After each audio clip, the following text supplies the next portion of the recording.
Bonjour à tous. On va commencer peut-être par se présenter un peu. Donc moi, je suis Marion Bottolier et j'écris les textes, de petits livres, qui, ont pour objectif de présenter le cycle de vie de quelques espèces.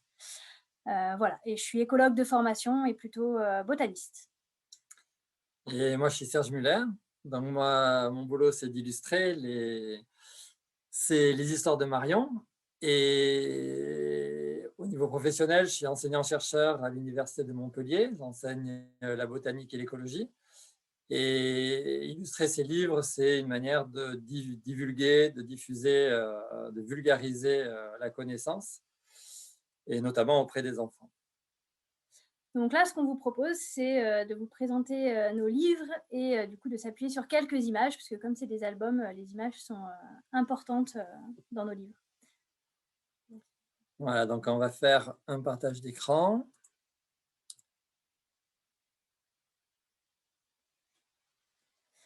Alors, attends.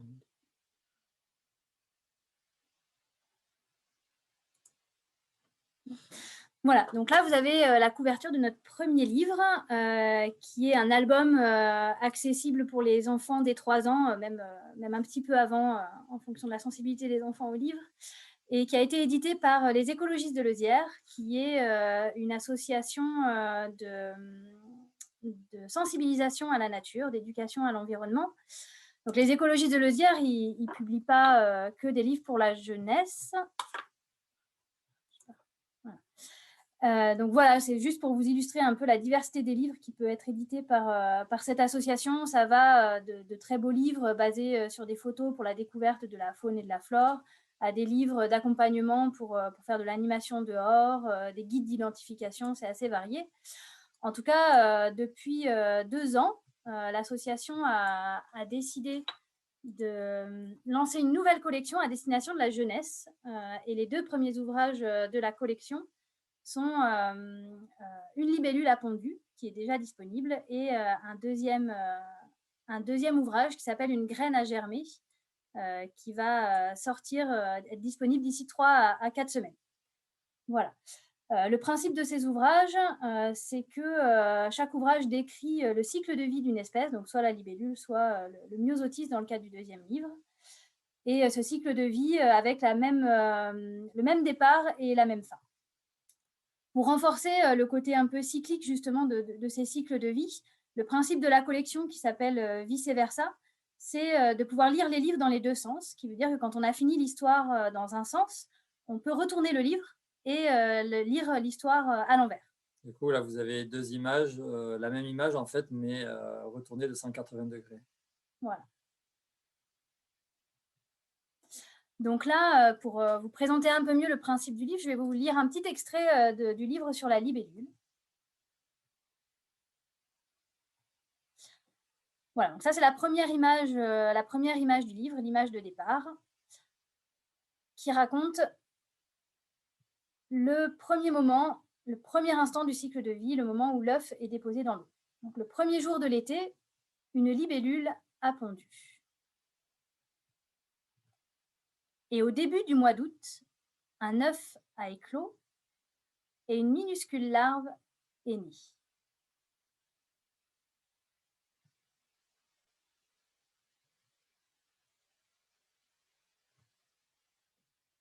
Elle a mangé, Des pauvres petits têtards.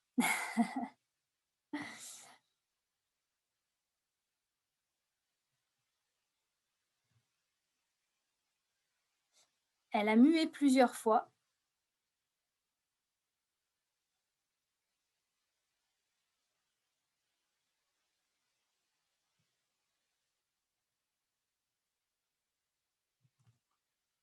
et s'est finalement transformée en une énorme larve.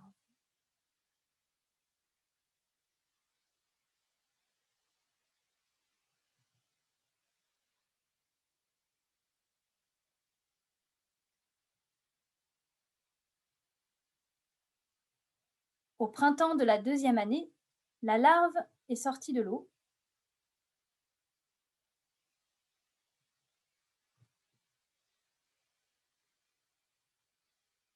Sa peau s'est fendue sur le dos.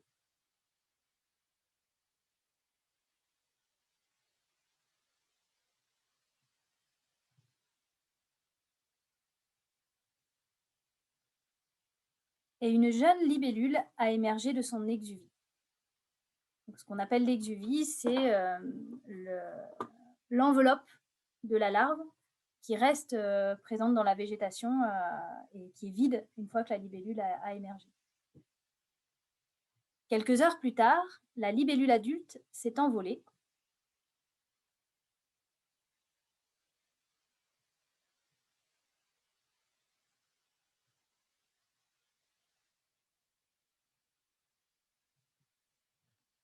Et le premier jour de l'été, une libellule a pondu. Un retour à la case départ. Voilà, donc là on voit que l'image de départ du livre est la même que l'image de la fin. Et c'est à ce moment-là en fait qu'on peut retourner le livre pour le lire dans l'autre sens.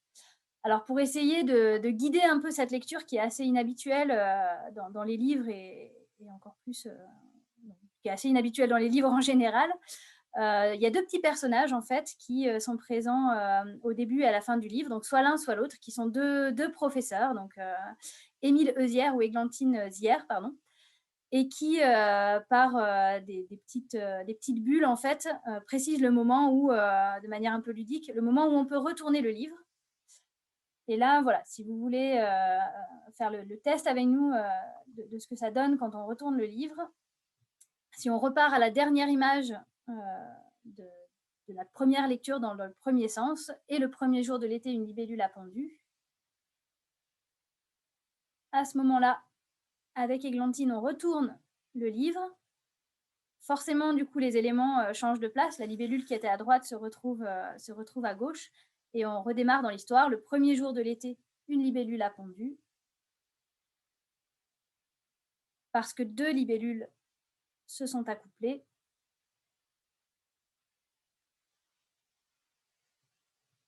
Quelques heures plus tôt, une libellule s'était envolée.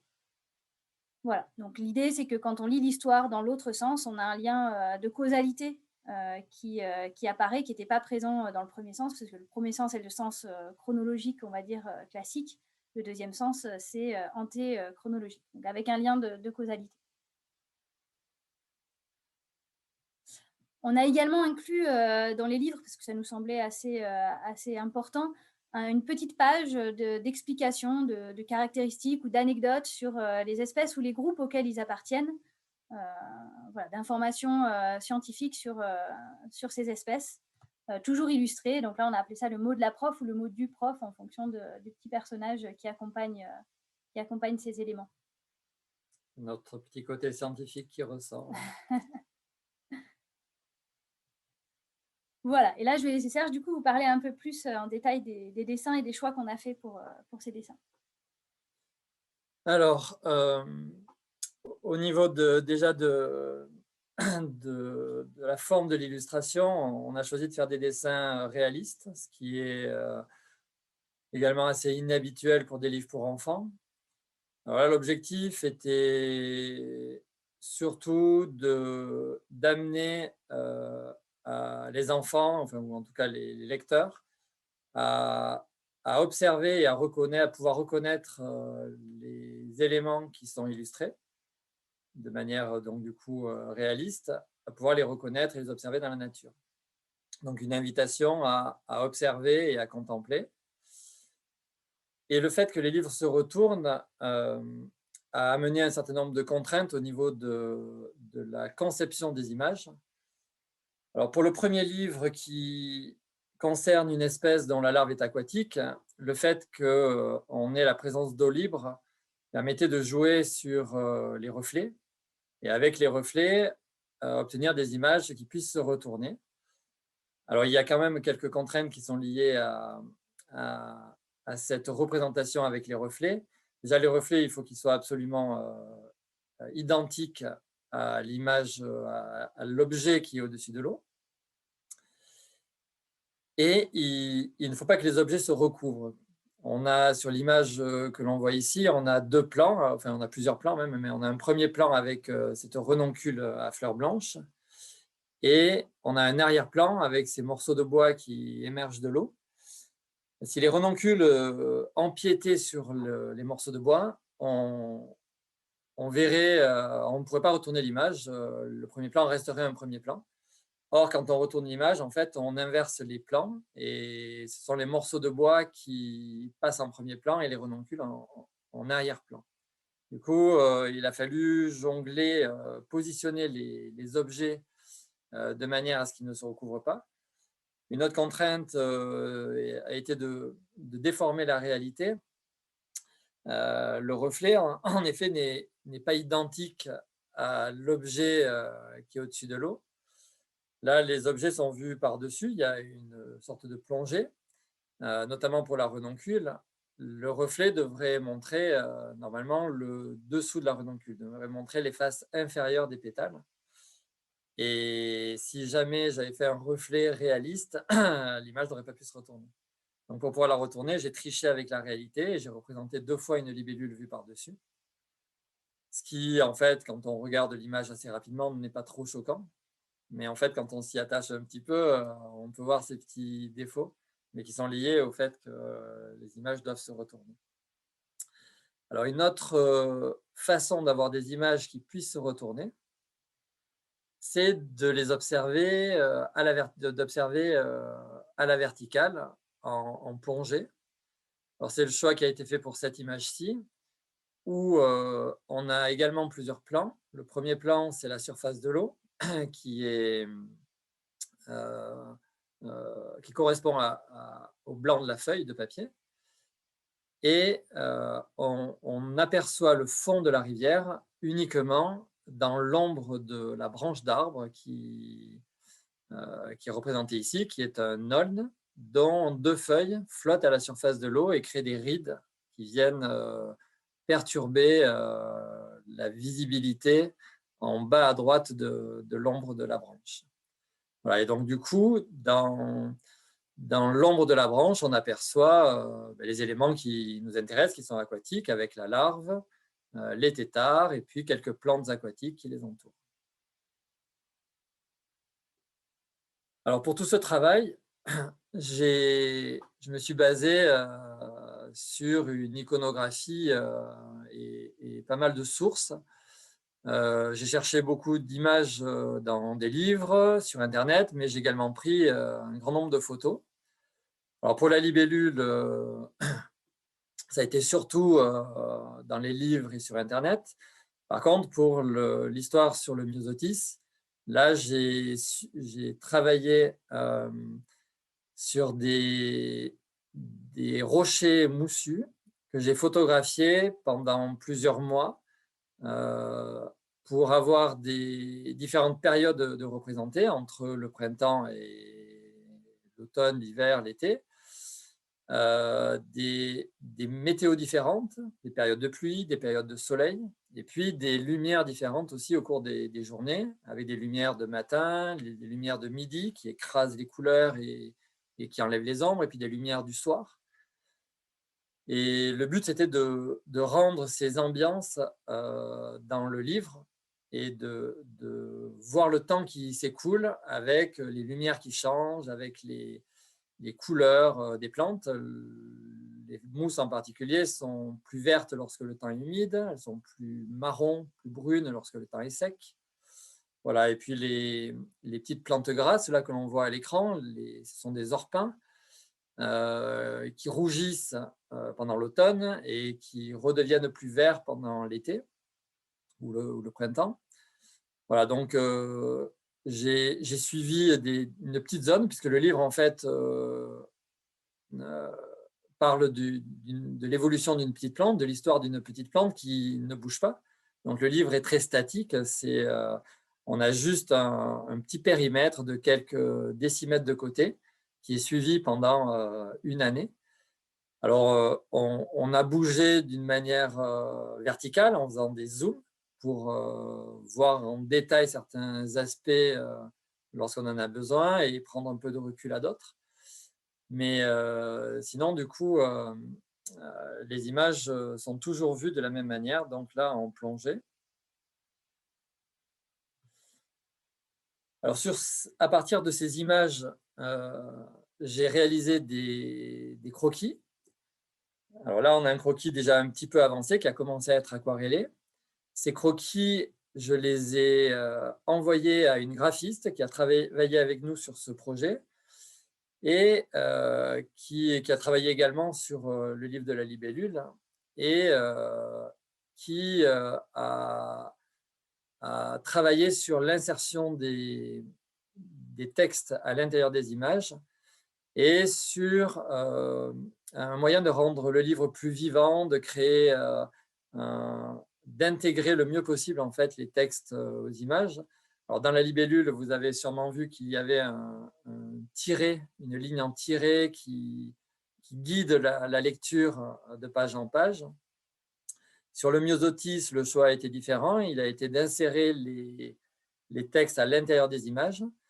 Alors, Laura, donc, notre graphiste, a intégré les textes d'abord sur les croquis qu'elle m'a renvoyés afin que je puisse finir les aquarelles en laissant la place des textes.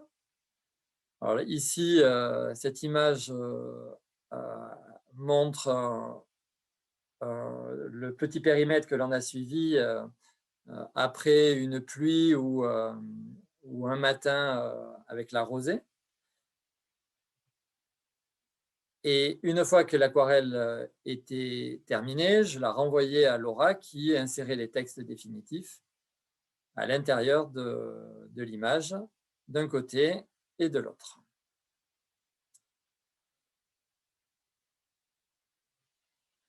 Peut-être une petite précision aussi sur les choix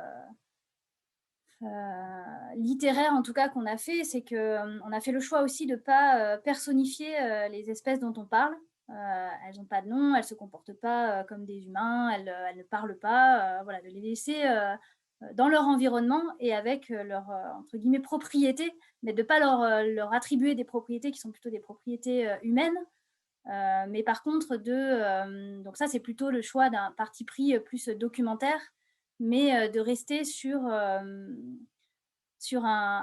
une manière de présenter les espèces qui soit plus liée au roman, ou en tout cas à un album qui raconte une histoire, avec une place très importante de l'image, avec un travail sur l'esthétique du dessin assez importante, comme vous l'a dit Serge, et en allant même jusqu'à travailler sur l'esthétique de l'intégration des textes dans les images, qui, au final, ça donne un objet qui est un peu hybride entre un documentaire et une histoire, et voilà, qui présente un peu ces deux aspects-là, avec le côté attractif des deux aussi. Alors, maintenant, je peux vous proposer de vous passer à un petit film qui a été réalisé à partir d'une aquarelle qui a été faite pour un marque-page. Alors, je vais arrêter le partage d'écran du diaporama. Voilà, et je vais lancer cette petite vidéo qui dure à peine 2 minutes, mais qui me permettra de vous montrer un peu la manière dont je réalise ces aquarelles naturalistes.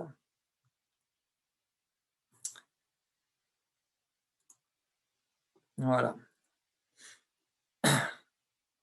Donc ces marque-pages ont été réalisés pour les écologistes de Leuzière. Ils ont été faits après avoir fait l'album. Du coup, j'avais une certaine habitude de la morphologie de la libellule. Alors, quand je fais l'aquarelle, je commence par faire une esquisse au crayon. Et ensuite, j'appose les couleurs en commençant par les couleurs les plus pâles. Et puis, je fonce mon objet petit à petit. Alors, il faut savoir que l'aquarelle est une technique qui ne permet pas trop l'erreur. C'est une peinture transparente. On ne peut pas repasser dessus pour effacer ce qu'on a mis avant, comme avec la gouache ou l'huile. Donc là, le principe est de commencer par les endroits pâles. Alors pour les mousses, un détail important également, c'est de laisser de la lumière à l'intérieur de la touffe de mousse, de laisser du blanc. En fait, on ne peut pas rajouter de blanc sur une aquarelle. On ne peut pas rajouter blanc, de c'est blanc le blanc non du plus. papier. Ouais, c'est le blanc du papier. Et ensuite, là, pour les orpins, le principe est le même. Commencer par des teintes claires et puis petit à petit foncer en rajoutant petit à petit les ombres. Et pour finir, les teintes les plus sombres sont rajoutées à la fin. Ce sont les ombres au niveau de la mousse pour donner du relief.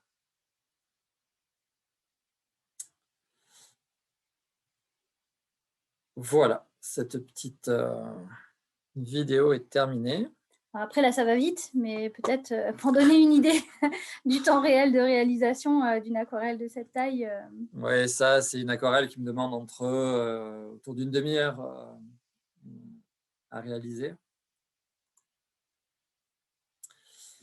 Voilà, en tout cas, pour chaque page, alors c'était assez différent pour la libellule et pour le myosotis, c'est deux styles très, très, très différents, mais chaque page t'a pris au moins une journée. Oui, pour le myosotis, les aquarelles m'ont demandé pour certaines plusieurs heures. Ouais.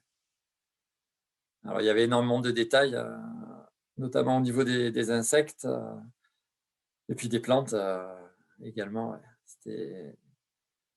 C'était des aquarelles assez longues à réaliser. Au niveau de la libellule qui était plus épurée, avec beaucoup de blanc, là, les dessins étaient plus simples à faire. C'était des dessins qui ont été faits de manière indépendantes les uns des autres, même pour les compositions. Et les compositions ont été faites ensuite à l'ordinateur. Après avoir scanné les différents éléments, ils ont été réassemblés pour la plupart des images dans un second temps, notamment pour les images qui représentent exactement la même scène, mais juste avec un tout petit changement. La libellule qui sort de l'eau, elle sort de l'eau sur des herbes.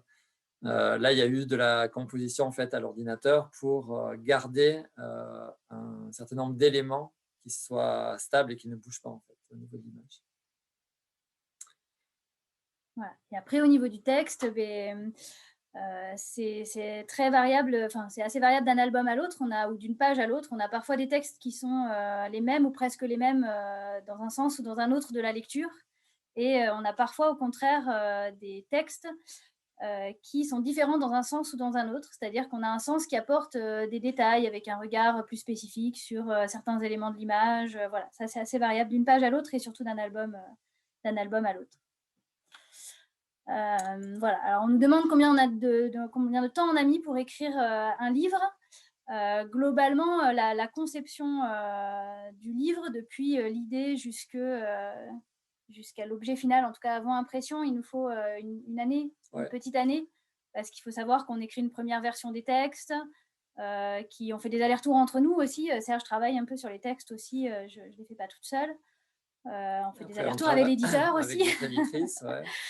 Voilà, et ensuite sur les images, le travail est le même, c'est que Serge commence par faire des croquis des images, voilà, il me les montre, moi il y a des moments où on donne des idées supplémentaires, les images changent, donc il faut déjà un premier temps de calage pour arriver à se mettre d'accord sur vraiment le rendu final dont on a envie tous les deux. Et une fois que ça, c'est au point, voilà, le plus long derrière reste de faire les dessins. Voilà. Donc là, j'en ai eu pour les 2 albums. J'en ai eu pour environ 6 mois à faire tous les dessins. Alors, pas en travaillant à temps plein là-dessus. Hein. Mon travail principal, c'est d'être enseignant-chercheur. Donc, je travaille là-dessus les week-ends, les soirées de temps en temps. Sur mon temps libre. Voilà, donc là, ça m'a pris environ 6 mois. Et après, il y a eu encore plusieurs mois de travail pour affiner les textes, pour travailler avec la graphiste qui a fait toute la mise en page du livre. Et là, il y a des dessins qui ont dû être refaits, qui soit ne nous plaisaient pas vraiment, soit des dessins supplémentaires qui ont été ajoutés pour avoir des explications supplémentaires au niveau de l'histoire. Après, à l'heure actuelle, du coup, il existe celui de la libellule qui est sorti il y a 1 an. Voilà, là, on vient juste de faire l'impression des pages du Myosotis qui est en cours d'assemblage, donc qui sera disponible d'ici 3-4 semaines, je pense, à la vente. On est en train de travailler sur le 3e album qui, a priori, sera sur l'hirondelle. Voilà, et on a plein d'autres idées. Mais voilà, ça va dépendre aussi un peu de l'engouement des gens pour nos livres. Ouais, Mais en tout cas, si ça fonctionne et si ça plaît, il y aura probablement d'autres albums à suivre. Voilà. potentiellement. Pour vous donner une idée, la taille d'un album, parce que c'est vrai qu'on ne se rend pas trop compte, voilà, c'est celle-là, qui est une taille relativement petite. Après, c'est sur des doubles pages, donc les dessins, eux, sont assez grands. Mais en tout cas, la taille du livre a été pensée aussi pour qu'il puisse être tenu par les mains des enfants.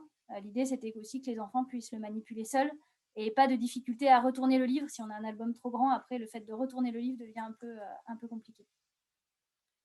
Voilà, du coup, pour l'instant, il y a 3 albums qui sont prévus dans cette petite collection qui a été appelée Vice Versa. On a cherché le nom longtemps avec l'éditrice et, on travaille également sur d'autres types de vulgarisation. Moi, je travaille comme illustrateur pour la Garance Voyageuse, qui est une revue trimestrielle de vulgarisation sur la botanique. Et on a réalisé avec Marion une chronique, on réalise une chronique végétale tous les 3 mois, 4 pages qui sortent dans cette revue. Et on a une première compilation qui réunit les 3 premières années de parution, qui vient de sortir également, publiée par la Garance Voyageuse. Et qui est dans un style assez différent. Là, c'est plutôt un style bande Mais, dessinée. ouais. Voilà. Mais avec l'objectif est le même, c'est de vulgariser, les aspects scientifiques, en tout cas l'histoire de ces espèces-là. Et là, on a fait un choix qui est complètement différent, qui a été au contraire de personnifier les plantes dont on parle et du coup de les anthropomorphiser un peu plus, ce qui n'est pas du tout le choix pour les albums de Vice Versa. Bon, c'est beaucoup plus humoristique que les albums Vice Versa aussi. On s'est un peu lâché là-dessus, on s'est fait plaisir. Voilà, je ne sais pas combien de temps il nous reste. En tout cas, s'il y a d'autres questions. C'est l'heure. On nous dit que c'est l'heure, donc. Merci beaucoup, en tout cas, d'avoir essayé ce format inédit de discussion en live. Et peut-être à une prochaine fois. Au revoir.